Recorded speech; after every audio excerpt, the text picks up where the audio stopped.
Pertanyaan besarnya kan ini sebenarnya, Tuhan itu ada enggak? Apalagi kalau dilanjutkan, kalau Tuhan itu ada, Tuhan yang mana yang paling benar? Itu lebih pening lagi kamu. Tapi pertanyaannya ini dulu. Dan itu argumen yang paling dikenal. Ada 1, 2, 3, 4, 5 sebenarnya. Cuma itu tak tambahi yang beberapa kalian sudah kenal.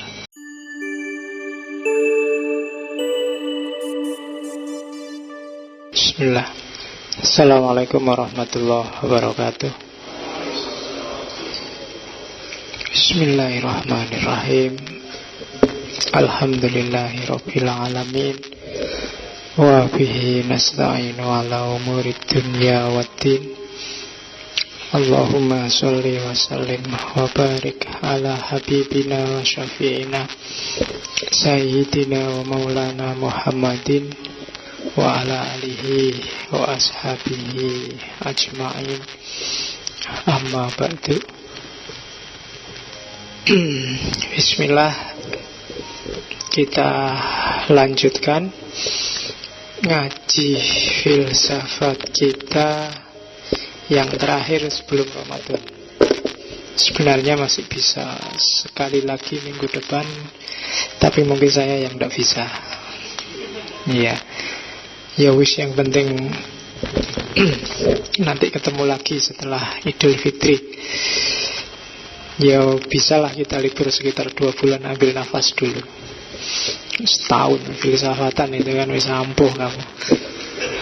Ya, di review yang kemarin, saya ngerti di antara sesi-sesi itu ada terselip yang bermanfaat yang kemarin lupa sambil ngaji tadarusan. Karena mahasiswa zaman ini mungkin sudah tidak terbiasa lagi khataman waktu Ramadan. Dulu waktu di pondok mungkin kalian bisa 2-3 kali khatam. Sekarang saya tidak yakin. Ya wis, sudah kelihatan. Mbok sekali aja bisa khatam itu menurut saya bagus lah. Sehari 1-2 juz itu kan sudah enteng kalau puasa kan, karena aktivitasnya berkurang banyak. Cuma hari ini saya tidak tahu, godaannya banyak. Nomor 1 yang jelas, kalau kamu nganggur kan biasanya yang dipegang dulu bukan Quran, tapi ya kalau enggak HP, laptop, dan kawan-kawan. Meskipun kamu bisa bilang, lu di HP saya ada Qurannya kok, prek. Buka kapan? Ya kan? Ya aku yakin adalah aplikasi Qurannya di HPmu, tapi yang buka kapan? Sejak baru kamu download paling ya enggak pernah kamu lirik lagi. Ya kan? Apalagi laptop wis. Nah, sudah tidak kesenggol lagi kan, itu yang namanya aplikasi-aplikasi itu. Ya mumpung Ramadan lah nanti. Kalau kamu sedang gini itu sebenarnya bukan WA-an atau Facebookan, itu sedang ngaji sebenarnya kan. Kalau bisa, mumpung Ramadan, mumpung awal Ramadan. Kalau sudah tengah-tengah Ramadan biasanya sudah meleret lagi. Oke, makanya tak kasih libur filsafat. Malam ini pertemuan terakhir, ya temanya lebih dahsyat lagi dibandingkan minggu lalu. Sebenarnya ini kelanjutannya minggu lalu.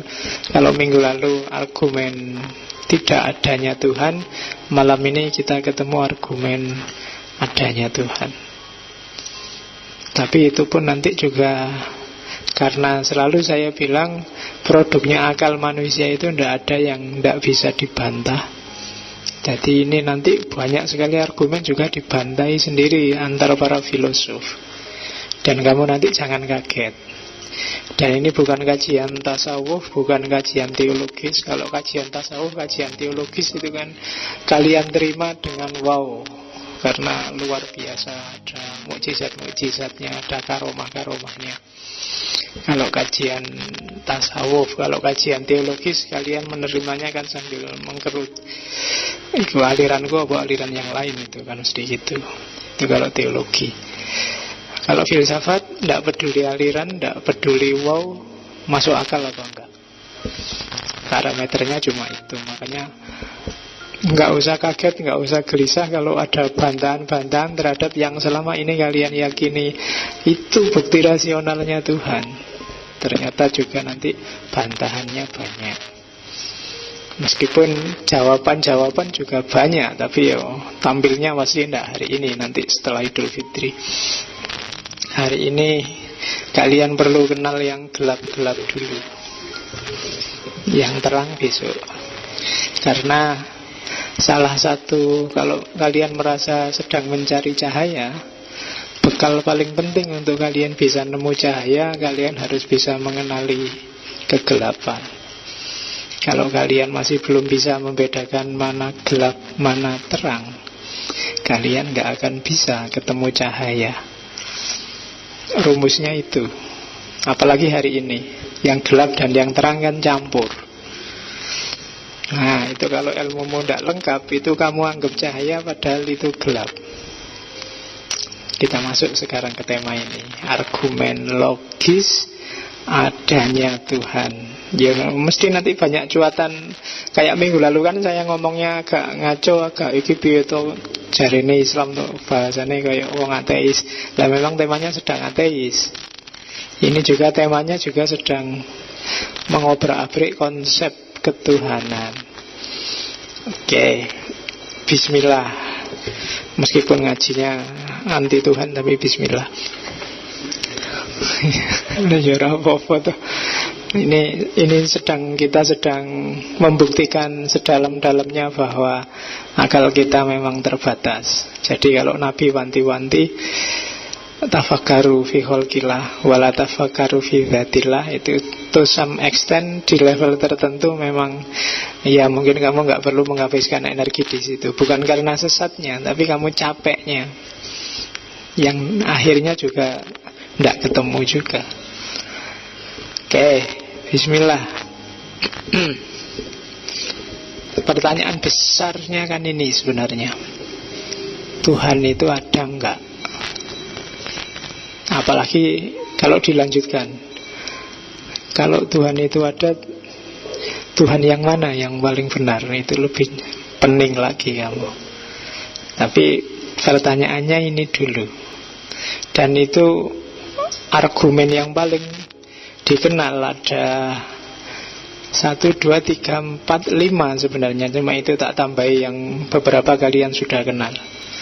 Ada ontologis, kosmologis, teleologis, argumen desain, argumen taruhan, sering tak singgung tentang Hegel, argumennya Pascal, argumen moralnya Immanuel Kant, dan argumennya para mistikus, religious experience. Yang belajar filsafat agama mesti pernah ketemu argumen-argumen ini. Tapi saya tidak tahu dosennya ngajarin atau tidak caranya membantah argumen-argumen ini. Ya, nggak usah takut dibantah, wong. Ini argumen kreasinya manusia kok. Kalau kita membantah argumen ini bukan berarti kita membantah adanya Tuhan. Kita membantah argumennya. Ada yang tidak pas dari argumen itu. Yaitu kalau dikategorikan ada 2. Yang pertama argumen a priori, yang kedua argumen a posteriori. Kalau a priori itu permainan akal saja, kalau a posteriori itu didasarkan pada pengalaman. Makanya orang yang tidak mau lihat kenyataan, idealisme aja yang dipegang, merasa benarnya sendiri terus-terusan, itu biasanya sering disebut orang yang a priori. Oke, kalau a posteriori itu berdasarkan pengalaman. Wong sudah jelas, misalnya yang ikut ngaji malam ini semuanya anggap wah ngantuk, ada yang senden terus ngantuk, pokoknya masih ngeyel, pokoknya ngaji ini menarik sekali, santrinya semangat sekali. Itu namanya a priori, tidak lihat kenyataan. Nah, pikiran yang mempertimbangkan kenyataan itu a posteriori. Kalau di Immanuel Kant, pernyataan yang bisa diterima itu jenisnya sintesis a priori bisa, atau analitik a posteriori. Tapi yang paling dikenal yang sintetik a priori, berdasarkan pengalaman terus diolah oleh akal. Jangan analitik a priori. Analitik a priori itu biasanya pernyataan yang cuma bulat, dari akal ke akal. Itu yang bahasa Jawane akal-akalan. Itu analitik a priori. Kelihatannya masuk akal, tapi itu sebenarnya a priori, hanya dibulat-bulatkan aja argumennya. Oke, itu dulu di Immanuel Kant sudah dijelaskan. Jadi ada 1, 2, 3, 4, 5, 6, 7 jenis argumen. Nanti di belakang ada sisa-sisa argumen selain 7 yang besar ini. Semuanya jangan khawatir, nanti tak sebut juga. Yang 7 ini bisa dibagi 2. Ada yang a priori, main akal, Pak miliknya Santo Anselmus. Ada argumen kosmologis, Thomas Aquinas dan para filosof Muslim kebanyakan. Argumen teleologis, argumen desain, argumen taruhan, argumen moralnya Immanuel Kant, argumen religious experience. Biasanya orang pakai ini, nggak tak sebut satu sebenarnya yang tiap hari kalian pakai, argumen kitab suci. Kalau itu sudah teologis, ya niscaya lah pasti pakai kitab sucinya masing-masing. Cuma kita tidak sedang di wilayah teologis, jadi yang itu tak tinggal. Kita lihat satu-satu. Argumen kosmologis isinya 2. Yang pertama argumen Veskos, kalian pasti sering dengar ini. Yang kedua argumen kontingensi, jenisnya a posteriori seperti disebut sebelumnya. Jadi argumen Veskos bahwa semuanya ada sebabnya dan Tuhan adalah sebab yang pertama. Kemudian yang kedua argumen kontingensi, kayak ilmunya Ibnu Sina yang bilang ada wajibul wujud, ada mumkinul wujud. Itu 2 jenis argumen kosmologis. Disebut kosmologis karena argumen ini melihat kenyataan yang ada di alam semesta. Yang satu melihat segalanya ada sebabnya, yang satu melihat bahwa segalanya itu sifatnya mungkin, tidak ada yang wajib. Nah, ini 2 pernyataan besar yang kelihatannya ketika kita kemarin masuk di filsafat Islam, masuk di filsafat Yunani, beberapa filosof barat, ini kan sangat rasional. Veskos itu paling awal dikenal Aristoteles. Ada sebab pertama. Kelihatannya sangat rasional, tapi nanti kelemahannya banyak 2 argumen ini. Apalagi kalau ini mau kita pakai sebagai orang yang percaya pada Tuhan. Kita lihat ya kelemahannya di mana. Kita pahami dulu. Yang pertama Veskos, argumen kosmologis jenis pertama. Rentetan logikanya kan itu. Diawali dari premis segala sesuatu itu pasti ada sebabnya. Mikrofon ini dia hadir di sini ada sebabnya. Laptop ini hadir di sini ada sebabnya. Kalau ingin ngerti lebih jauh tentang sebab, buka lagi sesi-sesi mungkin di logika. Saya tidak tahu pertemuan keberapa.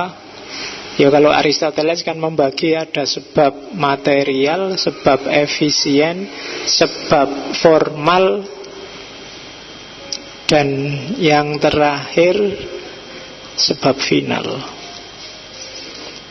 Nah ya, itu kan empat jenis cause, empat jenis sebab. Jadi diasumsikan nggak ada satupun hal di dunia ini yang nggak ada sebabnya. Segalanya wis, mungkin termasuk lahir batin. Apapun yang kamu alami, yang kamu miliki sekarang ada sebabnya, nggak ada yang ujuk-ujuk. ujuk-ujuk saya dapat uang Pak. Enggak, kamu ngertinya ujuk-ujuk itu ada sebabnya. Orang lewat, mau uangnya ditaruh di saku, kok meleset terus jatuh ke bawah, terus ketemu kamu, kan itu aja. Ada sebabnya, itu enggak kok jatuh dari langit. Ya kadang-kadang kan kamu ngambil uang terus lupa nyaku. Hati-hati kalau sholat Jumat. Karena ada itu ceritanya, pas kotaknya lewat, nyari uang, ini kok uang kok besar semua. Kamu buka dompet, nah carinya yang kecil. Kamu cemplungin 1.000. Begitu kamu cemplungin, dari belakang orang, mas 200.000 dikasihin kamu. Mas, kamu kan heran, itu uang kok boros 200.000 mau dicemplungin, itu dicemplungin.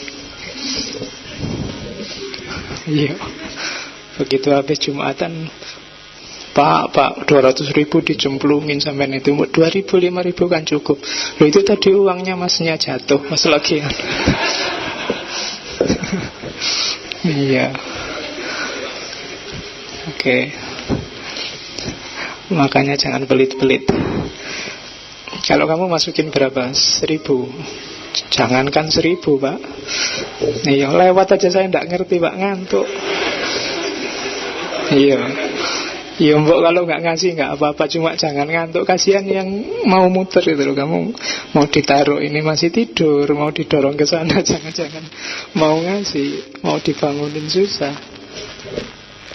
Oke, itu pun ada sebabnya.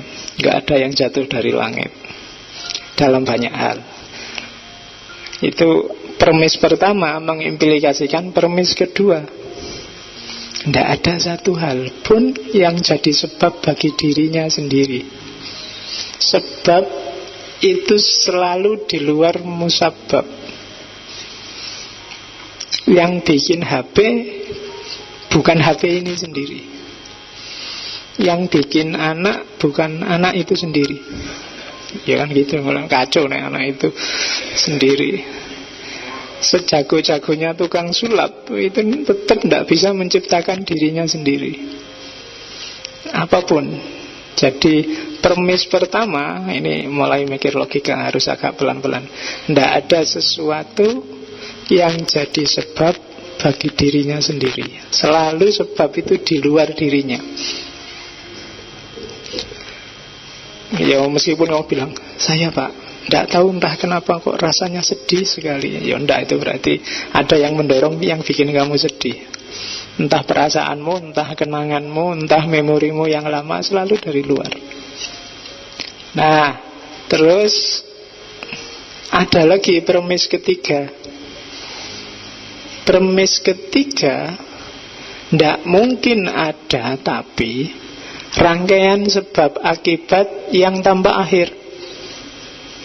Wah ini susah kan? Susah dibayangkan. Ini ada sebabnya. Sebab ini juga disebabkan oleh ini. Ini disebabkan oleh terus. Yang nggak ada akhirnya susah dibayangkan. Misalnya mikrofon ini dari pabrik mic. Pabrik mic bahannya dari plastik. Plastik bahannya dari apalah. Ya beras plastik lah. Jadi pengrajin plastik dari petani yang nanam plastik, apa ada nanam plastik. Ya lah pokoknya terus itu. Sebab terus. Yang tidak ada akhirnya, tidak ada titik akhir. Yang pertama ada, itu akal tidak nyampe. Tidak mungkin ada sebab akibat yang tanpa akhir. Nah, oleh karena itu dari premis 1, 2, 3 disimpulkan pasti ada sebab yang paling awal. Oke, ada musiknya. Pasti ada sebab yang paling awal. Cereng-cereng gitu. Itu seru, enggak apa-apa. Dan gak ngantuk, enak ada musiknya gitu. Sesuk tak kasih ilustrasi. Cereng-cereng gitu ya kalau. Oke, iya. Nah, sebab pertama ini harusnya kan dia tidak punya yang bikin dia ada. Tidak ada yang menyebabkan dia ada. Jadi kalau tadi ada rangkaian sebab akibat, dia yang paling pertama. Ya namanya pertama kan nggak ada lagi. Kalau masih ada lagi, nanti sebabnya ada lagi, tasalusul lagi tanpa akhir. Dan itu akal mustahil bisa begitu, katanya akal. Nah, kalau sebab yang pertama ini kita anggap Tuhan, kita kan selalu begitu. Tuh, sebab pertama itu ya Tuhan. Berarti ya Tuhan memang ada.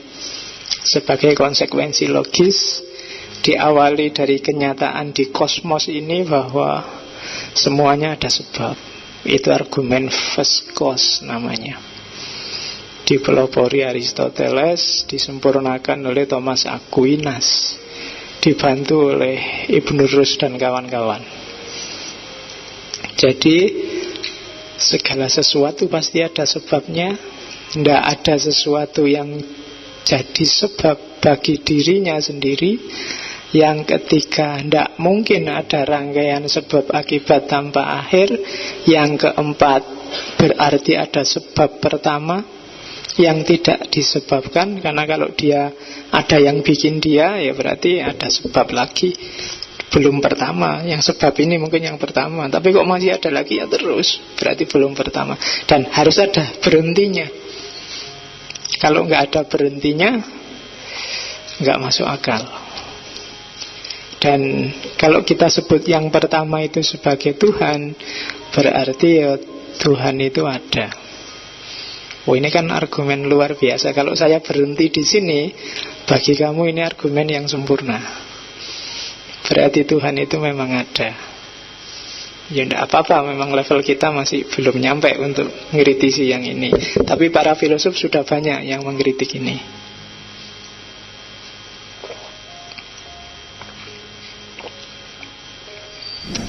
Yang pertama, kritik terhadap argumen ini adalah, dibaca yang besar-besar itu ya. Coba perhatikan, dari urutan logik itu ada premis yang kontradiksi, yaitu premis kedua dan premis keempat. Tadi katanya nggak ada satu hal pun yang menjadi sebab bagi dirinya sendiri.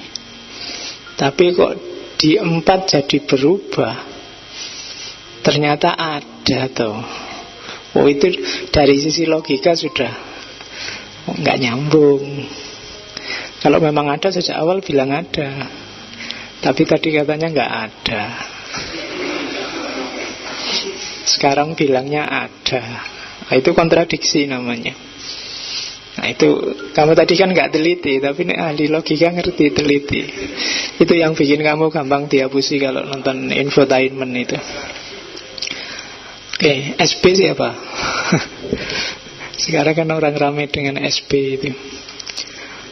Ya, Sepp Blatter. Akhirnya dia digosipkan di Indonesia, akhirnya mundur dia dari ketua FIFA.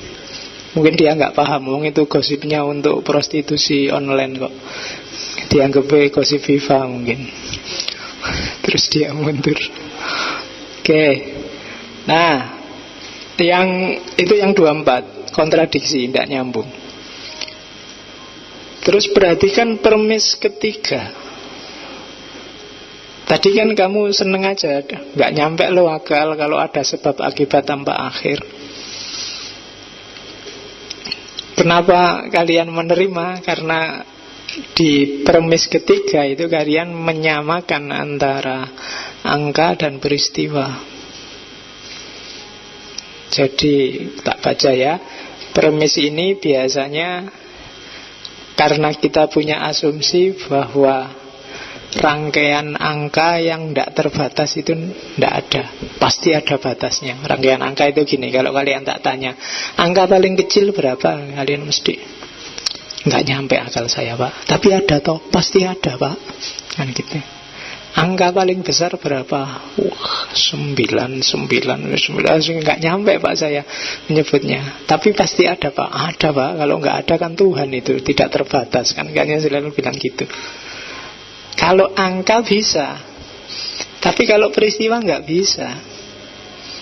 peristiwa atau sesuatu secara logis itu pasti ada sebabnya. Bisa kalian cari. Kalian kan selalu membayangkan sebab itu, ini menyebabkan ini menyebabkan. Rangkaian sebab akibat nggak selalu begitu, bisa menyamping, bisa macam-macam. Dan setiap peristiwa, sebut peristiwa apapun atau sesuatu apapun yang bisa kalian tahu, itu pasti ada sebabnya. Semuanya, Pak, semuanya. Kalau itu peristiwa dan sesuatu, tinggal kalian nyari contoh. Lupa apa kita bisa? Ya logikanya begitu kan. Tidak ada peristiwa yang tidak ada sebabnya, atau sesuatu yang tidak ada sebabnya. Jadi premis ketiga, membacanya jangan rangkaian, tapi sebab akibat itu ada nggak di segala hal dan segala peristiwa. Kalau memang iya, ya berarti dia ada. Kamu kan terjebak di rangkaian itu, terus bayangannya kayak angka tadi akhirnya. Yo, tidak mungkin, Pak, tidak terbatas, pasti ada batasnya. Kayak angka tadi, berapa angka paling besar? Wah, kita tidak tahu, Pak, tapi pasti ada. Ya, tapi berapa? Ya, tidak tahu, Pak. Dan dia mesti ada batasnya kan. Kamu takut kalau tak terbatas itu terus nyaingi Tuhan. Jadi meskipun akal nggak nyampe, kamu bilang pasti ada batasnya. Dan kamu terjebak di situ, termasuk untuk sebab akibat ini. Kamu merasa bahwa loh, sebab juga pasti ada yang terakhirnya. Tapi katanya yang ngeritik argumen ini melihatnya jangan rangkaiannya, tapi coba dipahami bahwa di muka bumi ini, di alam semesta ini, apapun namanya, kalau itu peristiwa dan sesuatu pasti ada sebabnya. Tinggal kalian nyari sak kapoke contoh wis sebanyak mungkin, pilih sendiri yang kalian mampu menyebut sesuatu. Jin, Pak, setan, Pak, ada dari mulutmu tadi. Loh, ya kan paling gampang itu. Kamu yang bikin dia eksis. Jadi peristiwa apapun, momen apapun, ada awalnya pasti. Tidak harus ada rangkaian terakhirnya. Makanya nanti dibuka lagi ketika ketemu Derrida bahwa petanda transendental itu tidak ada. Seandainya ada rangkaian sebab pun, ya pasti nanti muternya tetap di dunia ini. Tidak bisa tiba-tiba muternya ke atas sana. Itu nanti didukung oleh Darwin dan kawan-kawan. Termasuk lahirnya alam semesta ini kan ketemunya Big Bang ternyata, bukan kun fayakun. Atau jangan-jangan kun fayakun itu kalau di bahasa barat kan jadi Big Bang itu. Nah, kan ada yang nafsirkan gitu. Ya monggo, enggak apa-apa. Tapi argumen first cause ini, bantahan keduanya itu. Bantahan ketiganya, bagi kalian yang meyakini Tuhan hanya satu, jangan salah, argumen ini bisa membawa Tuhan jadi 10 loh. Tuhan jadi 20 loh. Kenapa? Siapa yang menjamin sebab itu cuma satu? Misalnya ada deh sebab pertama itu beneran, tapi apa jaminan di sini kan, di logika ini nggak ada jaminan. Terus sebab pertama itu hanya satu, ya kan? Sopo ngerti? Oh ini sebab, kalau manusia ujungnya yang jadi sebab pertama ini. Ini kalau hewan ujungnya sebab pertama itu, mungkin gitu. Wong komposisi logiknya seperti itu, tidak mengarah pada satu sebab. Dia bisa jadi banyak sebab. Jadi sebab pertama itu ada, tapi jumlahnya 2 misalnya. Yang satu sebab dari semua kebaikan, yang satu sebab dari semua kejahatan misalnya. Atau sebabnya banyak sesuai urusannya. Kalau urusan laut-laut ya sebabnya dewa laut. Kalau urusan angin-angin ya dewa angin. Kalau urusan udara-udara ya dewa udara misalnya. Bisa kayak gitu. Jadi yang monoteis tidak perlu GR pakai argumen ini. Karena bisa jadi argumen ini bisa juga dipakai orang kafir yang kamu sebut politeis, atau orang Zoroaster yang dualis. Jadi itu bantahan ketiga. Bantahan keempat, argumen ini tidak menyebut sama sekali sifat Tuhan, karakter Tuhan. Jadi Tuhan yang kayak gimana ya tidak tahu. Bantahan kelima, kalau kalian pakai argumen ini, maka kalian akan seperti orang barat di awal pencerahan, deistik. Jadi Tuhan itu kayak tukang buat jam. Jadi dia menciptakan, menyebabkan sesuatu yang pertama. Setelah itu kan barang selanjutnya akan disebabkan oleh yang pertama ini tadi. Barang kedua disebabkan yang pertama, barang ini disebabkan lagi. Jadi Tuhan sudah nggak ikut cawe-cawe. Jadi kalau pakai kayak gini, begitu menciptakan, menyebabkan sesuatu yang pertama, Tuhan nganggur sudah, nggak ngapa-ngapain, pensiun dia. Karena yang lain kan disebabkan yang sudah jadi itu terus, dari sebab-sebab terus. Jadi cukup kun sekali, yang lain suruh sono dewe, sudah ada aturannya. Jadi kalau pakai argumen ini jatuhnya deistik. Yang deistik itu nanti ujungnya bisa sekularistik, kemudian transisinya namanya agnostik, akhirnya jadi ateis. Nggak ada gunanya punya Tuhan. Kan gitu kemarin. Ini prosesnya agak tak balik aja. Tak awali dari ateisnya dulu. Jadi kalau pakai argumen ini, yang pertama ada kontradiksinya. Yang kedua ada yang tidak punya dasar, premis ketiga. Yang ketiga, Tuhannya bisa banyak. Yang keempat, Tuhannya nggak jelas kayak gimana, pokoknya ada gitu aja. Dan yang terakhir, jatuhnya jadi deistik. Nah, itu kelemahannya argumen Veskos. Masih dipakai ceramah juga tidak apa-apa, asal ininya nggak ditunjukkan. Ya, agama itu kan yang penting bikin orang imannya kuat. Ya, kalau ininya jangan dibuka. Jadi coba kita pahami Bapak Ibu, alam semesta ini mesti ada sebabnya. Ya rapopo. Nanti ditambah ayat qala Allahu ta'ala wa khalaqallahu. Yang jelas-jelas itulah, tidak apa-apa. Nah, yang ini jangan dikeluarin. Pokoknya ini senjatamu lah, senjata kalau mau diajak debat ditantang anu. Baru kalau turun panggung kiainya kamu tanya ini. Oke. Rati duduk ya, itu argumen Veskos. Argumen kosmologis pertama. Kosmologis kedua kelemahannya hampir sama. Argumen kosmologis kedua kan yang disebut argumen kontingensi itu. Segala sesuatu kalau tidak mungkin ya pasti. Mungkin itu ya bisa enggak, pasti itu ya pasti ya. Nah, itu sudah jelas di Ibnu Sina kemarin. Nggak mungkin semuanya di dunia ini mungkin semua, nggak ada yang pasti. Pasti harus ada yang pasti sebagai tempat yang bergantung yang mungkin ini.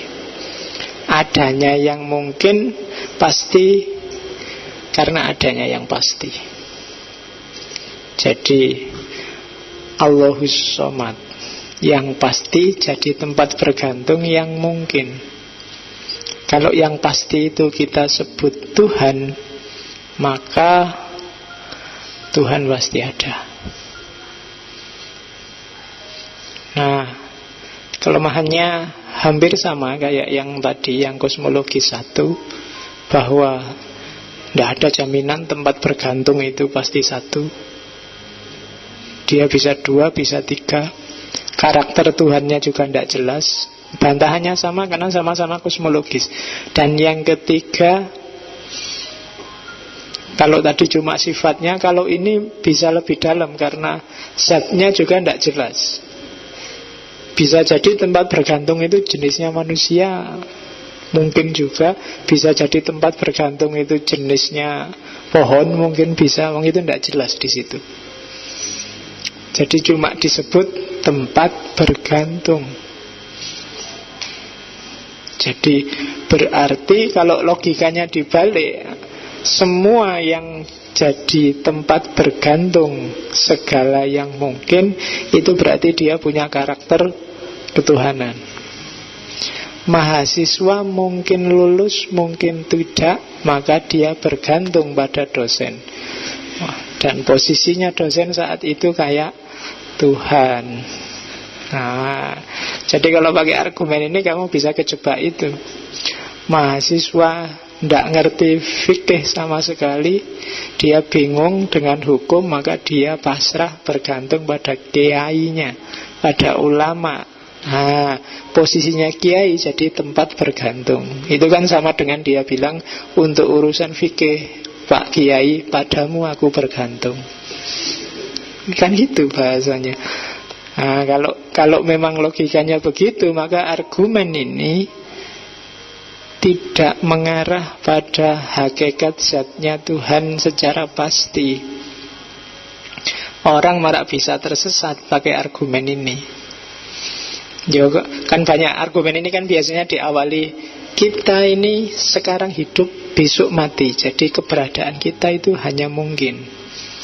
Mungkin ada, mungkin enggak. Ada di sini, tapi di rumah enggak ada. Sampai titik itu enggak apa-apa. Tapi begitu titik yang bikin kita mungkin ada dan mungkin tidak, itu hanya tempat kita bergantung.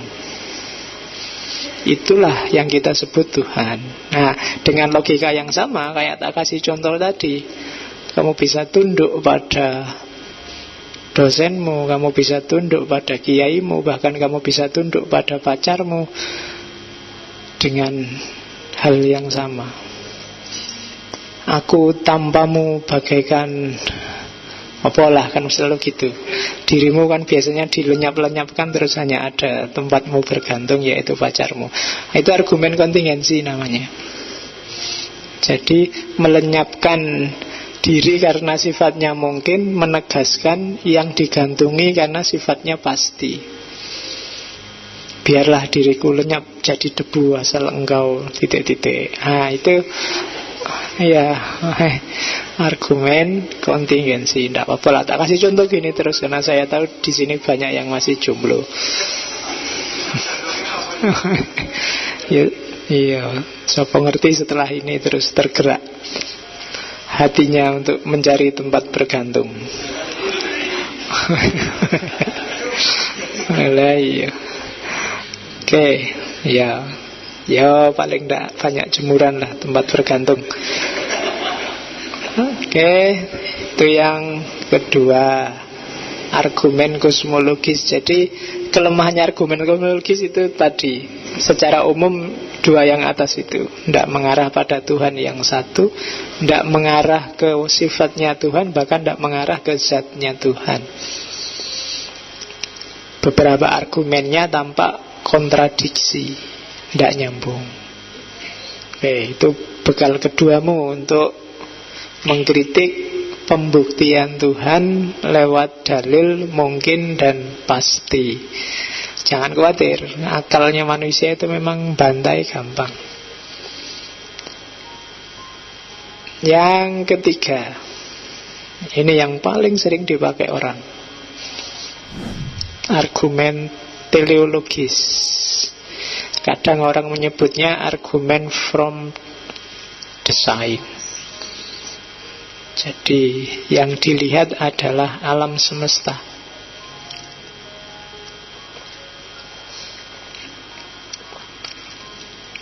Ini cara berpikirnya namanya analogi atau kias.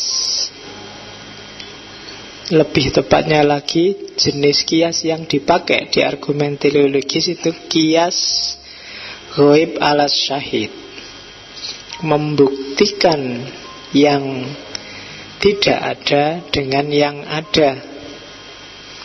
membuktikan yang tidak hadir dengan yang hadir. Misalnya, tadi malam kamu melekan.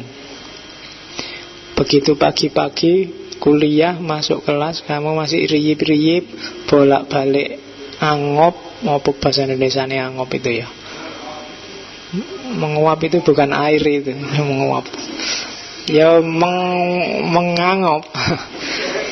Ngangop, terus matanya merah, terus teklak-tekluk. Loh, dari yang hadir itu, meskipun kamu nggak cerita apa-apa, bisa kusimpulkan bahwa tadi malam kamu melekan. Jadi mata merah, kamu bolak-balik angop, teklak-tekluk, itu kan syahid yang kelihatan. Dari yang kelihatan bisa disimpulkan bahwa atau misalnya kamu punya tetangga atau teman manten baru, subuh-subuh kamu mau ke masjid, loh kok orang ini mandi. Dari mandinya kamu simpulkan tadi malam mesti terjadi. Ya kan? Kamu gak perlu nginjeng, gak perlu ngintip, tapi dari syahid mandinya dia bisa disimpulkan, kamu simpulkan yang gaib tadi malam bahwa terjadi sesuatu. Itu namanya syahid ala ghaib. Kalau Pak yang mantan rektor UIN itu Pak Musa As'ari selalu ngasih contoh, kalau kamu jalan-jalan di Kaliurang, tiba-tiba kalau kamu naik misalnya ke Telogo Putri itu masuk ke hutan-hutan, tiba-tiba di situ kamu lihat ada celana dalam berserakan, entah bekas apa itu. Hanya dari lihat celana dalam itu kamu bisa menyimpulkan peristiwa yang terjadi sebelumnya. Ya kan? Entah apa yang terjadi sebelumnya. Itu namanya kias ghaib ala syahid. Yang tidak kelihatan disimpulkan dari yang kelihatan. Ya, agama sangat suka dengan kias jenis ini. Cuma para filosof sangat gampang bantah kias jenis ini. Masalahnya di situ. Kayak ini jenisnya, membuktikan Tuhan dari alam semesta. Ini kan sering kita pakai. Lihatlah betapa teraturnya, lihatlah betapa indahnya dunia ini. Ini kalau bukan Allah siapa lagi? Ya, itu kan kias dari alam semesta tiba-tiba larinya ke Allah. Itu kan ghaib ala syahid. Kalau direntet secara logis itu sebenarnya yang dianalogikan itu Allah, ilatnya itu karena sama dengan pengalamannya manusia, sumber ilatnya itu manusia. Rentetan logisnya kayak begitu. Misalnya, pertama orang memahami intelijensi manusia. Orang bikin bangku luar biasa ya. Akalnya itu bisa aja ngerancang bangku karena ini di masjid buat ngaji, yo kira-kira pas buat orang duduk. Dipingilah cuma sekian senti. Kemudian lebarnya juga nggak perlu lebar-lebar sampai sana. Wong ini paling Quran besarnya berapa. Terus ini kan produk intelijensi. Bikin LCD dulu belum ada, tapi dengan akalnya manusia bisa ketemu. Kalau cuma segini, misalnya kalian sekarang ngaji, ayo dilihat di laptop ini mesti ngerubung di belakangku, sumpek kan. Gimana caranya? Ya biar bisa itulah. Terus ada teknologi ini. Nah itu kan hasil intelijensi. Pinter ya yang bikin ini. Kita sekarang jadi nyaman kan kayak gitu. Nah setelah lihat karya manusia ini, terus lihat, coba lihat alam semesta itu. Mirip kayak desain laptop, mirip kayak desain LCD. Bikin kita nyaman, pas sekali sama kita. Matahari itu pas di situ. Kalau lebih dekat 10 cm mungkin sudah terbakar bumi, atau lebih jauh dikit kita bisa beku. Itu yang naruh di situ siapa kok? Pas sekali. Itu mesti Allah ada di sana main, Tuhan ikut main, ada yang ngatur, ada yang naruh. Jadi premis pertama itu, premis kedua, alam semesta ini mirip kayak intelijensi hasil karya manusia yang bikin kita nyaman. Dia juga bikin kita nyaman, tapi dia skalanya besar, luar biasa. Jadi alam ini berarti juga produk intelijensi. Produk intelijensi itu berarti tidak asal. Tidak asal itu berarti ada tujuannya, dirancang khusus untuk kepentingan tertentu. Itu namanya bertujuan. Bertujuan itu bahasa Yunani-nya telos. Makanya argumennya disebut argumen teleologis. Ada desainnya. Sesuatu yang didesain itu kan berarti ada tujuan tertentu.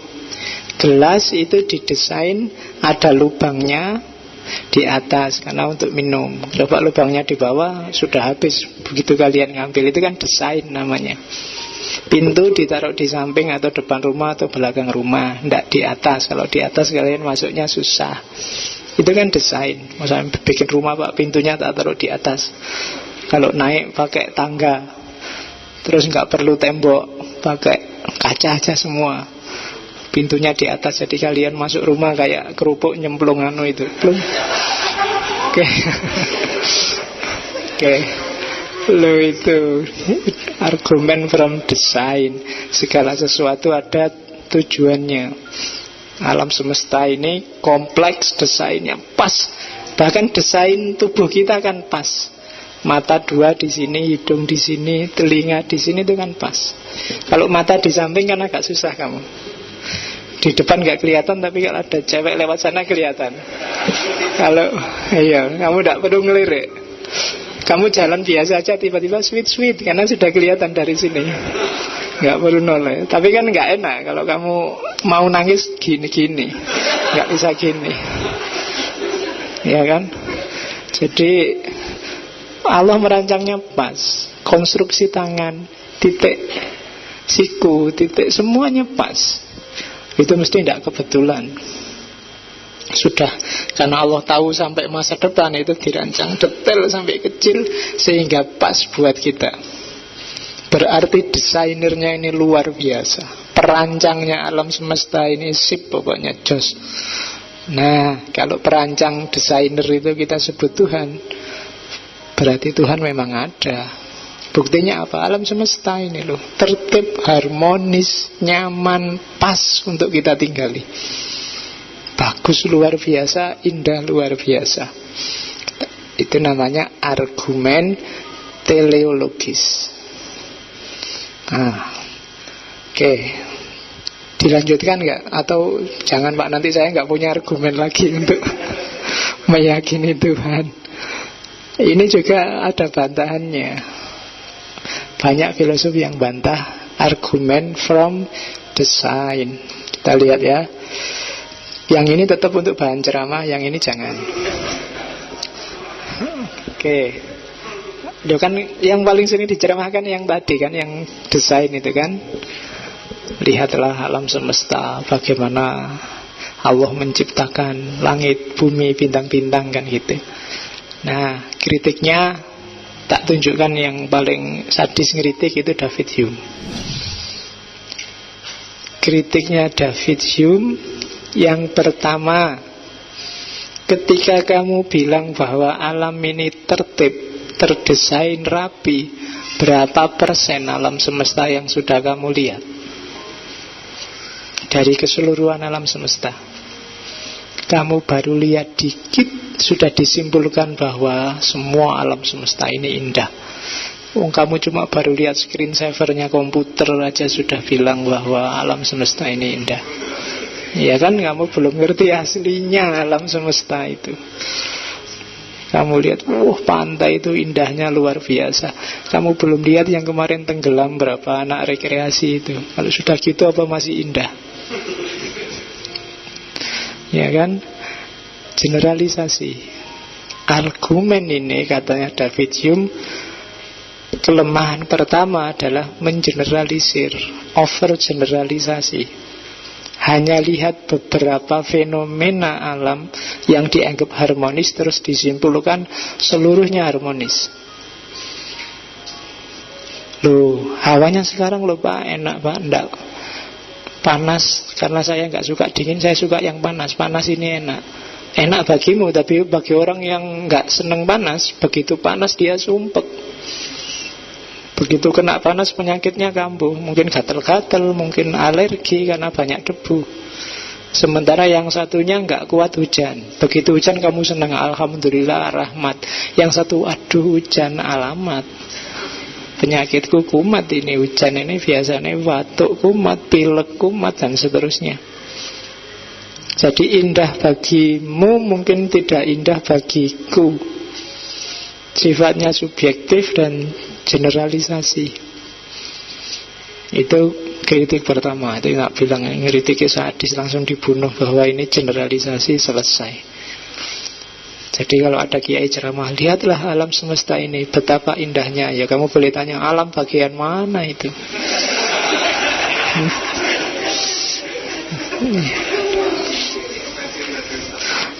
Alam Indonesia ini kan indah.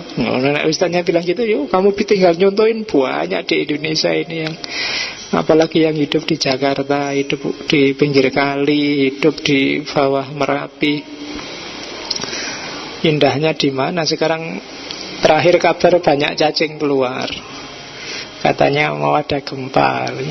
Tenang aja, alam ini indah dan harmoni. Allah tidak akan tega, itu argumen minggu lalu itu. Tapi yang jelas generalisasi. Berapa panjang umurmu untuk menjelajahi seluruh alam semesta? Bumi aja kamu mungkin tidak ada seperempatnya kok yang kamu ngerti. Apalagi alam semesta. Bumi itu mungkin titik sangat kecil dari seluruh galaksi, seluruh alam semesta. Kok berani-beraninya sudah bilang bahwa alam ini harmonis? Lahirnya alam aja, katanya David Hume, dia kan filosof natural, karena Big Bang, tabrakan nggak sengaja antar galaksi, antar planet, dan melahirkan planet pijar yang namanya matahari. Terus yang lain ngikuti dengan sifatnya. Jadi semacam kebetulan, katanya David Hume. Ya kebetulan bumi ini kayak gini. Sekarang kan mulai bingung nyari sumber daya alam yang baru, karena diperkirakan sekian ratus tahun ke depan kita kehabisan sumber daya. Kalau habis benar ya kita tidak bisa hidup lagi di muka bumi ini. Mungkin harus pindah ke planet yang lain. Paling enak planet Hollywood. Di planet Mars juga masih belum layak. Atau jangan-jangan ya itulah nanti kiamat. Kamu mungkin bilangnya gitu. Oke, yang pertama itu general. Yang kedua, jangan bilang kamu ganteng kalau nggak ada orang jelek. Maksudnya apa? Kamu bilang alam semesta ini indah, tertib, harmoni. Itu kamu bandingkan sama alam semesta yang mana? Kamu ngomong ini loh alam semesta yang sangat indah. Kamu bisa ngomong gitu kalau ada alam semesta lain yang itu rusak, kacau dan sebagainya. Baru kamu bisa bilang ini indah, itu rusak. Nah kalau cuma satu kan nggak bisa bilang indah atau ndak indah, harmonis atau ndak harmonis. Dong kita punyanya cuma satu-satunya ini, ndak tahu kita apakah ini harmonis apa enggak. Ndak ada tandingannya. Kamu nggak bisa bilang, Pak, kalau di rumah Pak, saya paling cakep. Berapa laki-laki di rumah? Satu Pak, hanya saya. Ya mesti ya. Kamu jelek pun tetap yang paling cakep. Nggak ada yang lain. Bumi juga gitu. Alam semesta juga gitu. Kita nggak ngerti tandingannya, ya jangan bilang ini indah. Kalau ngerti tandingannya baru kamu bisa bilang, nah lihat alam yang sana itu rusak kan, nah kita indah. Alam semesta loh ya, tidak cuma bumi. Argumennya kan itu alam semesta. Jadi indah dan tidak indah pun nanti sifatnya juga relatif, kayak tak bilang tadi. Bagimu indah, nyaman, luar biasa. Bagi yang lain bumi ini sudah semakin panas, semakin rusak, semakin kacau. Apalagi orang-orang yang tersiksa, terpinggirkan. Susah lagi nanti bilangnya. Itu kan makanya kalau kamu ceramah, alhamdulillah Bapak Ibu kita tinggal di bumi yang gemah ripah roh jinawi. Kamu yang tidak punya duit kan paling gerundel, roh jinawi apa? Mangan. Sudah mikir nanti makan apa masih bingung, kita dianggap makmur. Bapak Ibu yang berbahagia, bahagia apa nih? Ini lagi sumpah mau nggarap tesis suruh berbahagia gimana? Iya, bahagia tidak bahagia itu kan melihatnya dari mana dulu. Kan kadang-kadang khotib-khotib kan gitu. Oke. Bapak Ibu yang dimuliakan Allah, dimuliakan gimana? Dosen pembimbing aja nggak memuliakan sama sekali, marah-marah. Capek-capek ngeprint dioret-oret mulai halaman awal sampai akhir. Oke. Itu bantahan kedua. Bantahan ketiga, tadi kan sumber analoginya manusia, maka hasilnya adalah antropomorfis. Desainer besar yang luar biasa itu sama dengan manusia besar yang luar biasa. Dan kalau agama-agama kan nggak mau, apalagi Islam, Tuhannya antropomorfis. Allah itu tidak sama sekali dengan makhluk. Tapi dengan menggunakan logika ini, Tuhan itu jadi antropomorfis. Dia beraksi, dia bertindak kayak manusia menciptakan bangku. Jadi dia punya akal, punya keinginan, punya gaya kayak manusia. Karena memang sumber analogi, sumber kiasnya yang awal manusia. Jadi hasilnya mesti dibayangkan Tuhan adalah manusia yang super. Akhirnya mesti begitu. Karena awal argumennya manusia. Nah itu kritiknya David Hume. Terus yang keempat, minggu lalu, problem kejahatan. Ya buktinya ada tsunami, ada banjir, ada gempa bumi. Dari mana kita bilang Tuhan itu maha indah, Tuhan itu maha desain? Dia pingin desain kayak apa kalau bikin tsunami? Apa sudah bosan dengan desain sekarang? Bersihin aja lah semuanya, seret. Dengan tsunami kan cepet, dengan banjir kan cepet, bikin gempa bumi seret, ambruk semua. Kita bikin sekarang Bantul yang baru. Apa gitu? Kejahatan. Jadi kritiknya David Hume, kalau kita masih pakai argumen from design, hasil akhirnya kita akan tabrakan dengan dunia yang sudah mulai rusak. Apa kalau memang sudah mulai rusak gini Tuhannya nggak ada? Apa Tuhan sudah cuek? Apa kayak katanya Ebit GAD itu Tuhan sudah mulai bosan? Ya kan? Ya mungkin enggak lah. Bosan itu kan karena nggak ada variasi. Sekarang manusia itu kan variatif sekali. Dosanya juga nggak monoton, macam-macam. Lah ya itu kan nggak bikin bosan tau. Mesti Gusti Allah pengen ngerti lagi. Jajal mau bikin apa lagi? Oh, prostitusi aja sekarang variasinya macam-macam. Sabu variasinya macam-macam. Sampai coklat, sampai semuanya ada sabunya. Oh, itu kan malaikat dan Tuhan itu mesti tertarik. Luar biasa seneng. Oh, ternyata manusia tidak membosankan. Kreatif. Oke. Itu kritiknya David Hume. Kita nggak lihat bagian bumi yang rusak sih, lihat yang bagus-bagus saja.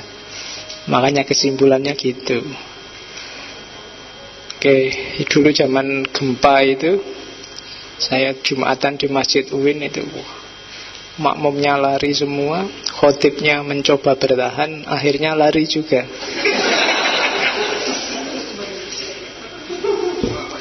Nah, iya, loh kan itu gempa susulan banyak itu waktu habis. Jadi problem kejahatan.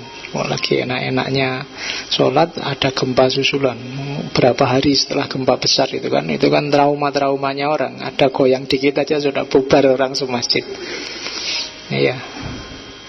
Jadi khotibnya pinginnya agak lama dikit lah biar syarat rukunnya pas dilengkapi apa, tapi yo ndak tahan juga, akhirnya ya lari. Ya urusannya nyowo. Oke. Nah itu bagian dunia yang tidak bisa dikasih argumen from the sign. Oke, itu jadi kritik kesekian terhadap argumen. Ini yang agak harus mikir pakai logika. Argumen ontologis. Santo Anselmus, bapak teologi kalau di Kristen. Dia yang bikin teologi itu dengan definisi faith seeking understanding, keimanan yang mencoba untuk memahami. Karena orang percaya, orang beriman itu akan lebih mantap kalau paham. Semantap-mantapnya orang percaya tidak paham, tetap lebih mantap percaya dan paham. Kamu percaya tidak paham, investasi jatuhnya bisa investasi bodong. Tapi kalau percaya dan paham yang kamu percaya apa, itu biasanya imannya lebih mantap. Dari situlah nanti lahir teologi. Duluan di Kristen kalau teologi. Dan ketika Kristen bersentuhan dengan Islam, umat Islam dihadapkan dengan pertanyaan yang sama terusan. Kalau Islam jawabannya apa? Dari situlah mulai lahir sekte-sekte teologi di Islam. Setelah sebelumnya juga sudah banyak sekte teologi di Kristen. Kalau kalian ada yang belajar teologi Kristen, aliran-alirannya sebanyak aliran-aliran dalam Islam. Ada yang modusnya kayak Jabariyah, ada yang modusnya kayak Qadariyah, mirip-mirip. Cuma mungkin orang Islam lebih ganas kalau berteologi, tapi orang Kristen lebih halus. Tapi aliran-alirannya juga banyak. Kalau kalian belajar itu kan hampir aliran itu tidak bisa dihitung. Yang Advent lah, yang inilah, yang itulah.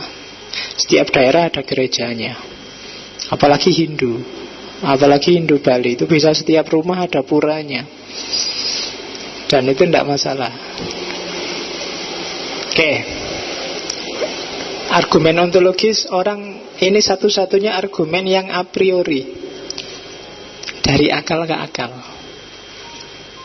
Jadi bayangkan, ini diawali dari bayangkan. Tuhan itu apa sih? Tuhan adalah wujud yang paling besar, yang paling agung, yang bisa kita pahami. Nah, jadi kalau ada orang tanya, Tuhan itu ada apa enggak? Ada. Apa sih Tuhan itu? Tuhan wujud yang paling besar yang bisa kita pahami. Loh, dari mana kok dengan definisi ini kamu bilang Tuhan itu ada? Ya, karena kalau namanya paling besar, itu dia harus ada. Kok bisa begitu? Misalnya gini,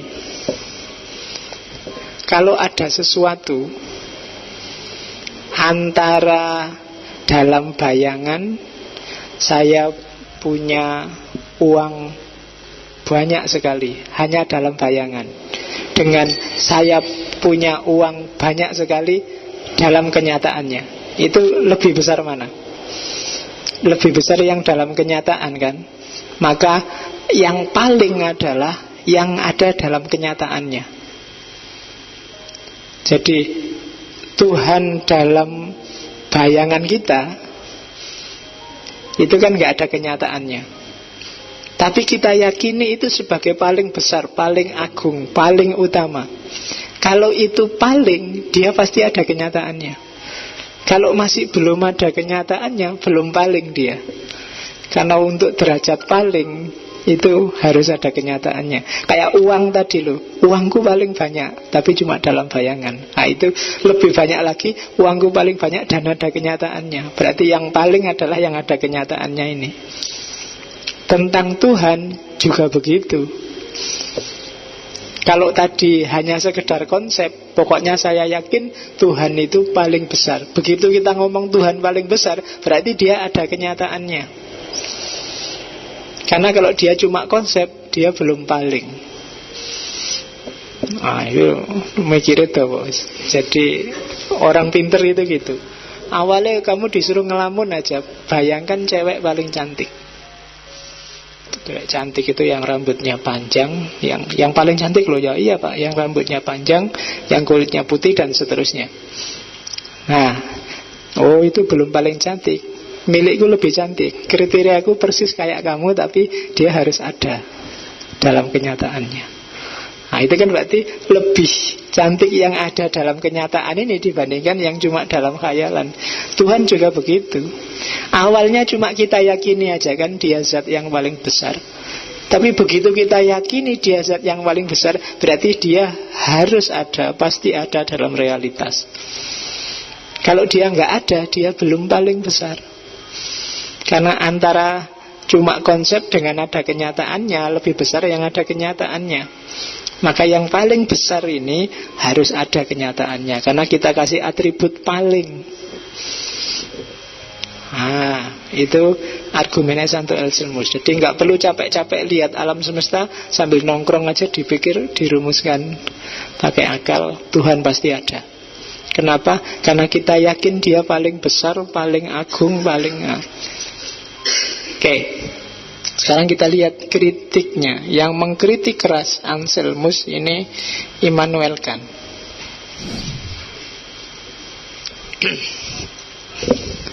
Yang pertama, pikiran-pikirannya Anselmus itu tetap sifatnya a priori. Kenapa? Nggak ada pembuktian empirisnya. Sedahsyat apapun, mbok kamu tadi bilang ini nyata, ini nggak nyata, semuanya kan bulatnya di pikiran. Kalau masih dalam pikiran saja, ya tetap a priori, dari akal ke akal. Nggak bisa disimpulkan kenyataan. Itu hanya ngomong di kritik yang kedua bahwa Tuhan itu ada, dan yang satu ngomong konsep tentang Tuhan, yang satu ngomong konsep Tuhan yang benar-benar ada. Jadi kritik pertamanya kan itu. Kritik keduanya Immanuel Kant, kesalahan besarnya Anselmus adalah mencampur antara first order predicate dan second order predicate. First order predicate itu predikat yang nambah sesuatu pada barangnya. Misalnya mikrofon ini warnanya hitam. Hitam ini first order, nambah sesuatu, keterangan tentang mikrofon ini. Tapi yang second order itu nggak nambah apa-apa. Kalau saya ngomong mikrofon ini ada, itu kan nggak nambah apa-apa. Karena begitu aku ngomong mikrofon ini, ya mesti ayo ono. Itu namanya first order. Ya kayak kamu kalau ditanya tadi loh, gimana pacar kriteriamu yang kamu cari kayak gimana? Saya nyari pacar yang putih pak, yang rambutnya panjang, yang kakinya 4, yang misalnya contoh ini misalnya. Terus contoh. Nah, yang satunya kalau kamu ceritanya, ya saya persis kayak dia sih pak, rambutnya panjang, kulitnya putih, tapi harus ada pak. Itu seolah-olah yang kedua ini lebih pintar. Atau kamu selalu bilang hidup pak misalnya, seolah yang kedua ini lebih pintar. Tapi kalau bagi Immanuel kan itu yang kedua ini justru lebih bodoh. Kenapa? Dia tidak ngerti membedakan first order predicate dan second order predicate. Kalau aku tanya pacar yang kamu inginkan, itu maksudku berarti yang first order ini. Ya mesti wes ono, cuma cirinya yang kayak gimana. Itu kan kadang-kadang kamu, wah pinter kamu, ditambahi kulitnya putih, rambutnya panjang dan ada. Itu kayak lebih pinter yang ini, tapi ini lebih bodoh. Nggak ngerti level pembicaraan. Gitu loh. Itu kesalahan yang dilakukan oleh Anselmus. Level ngomongnya kacau. jadinya bulat, tidak jelas. Nah, itu kritik dari Immanuel Kant terhadap Anselmus.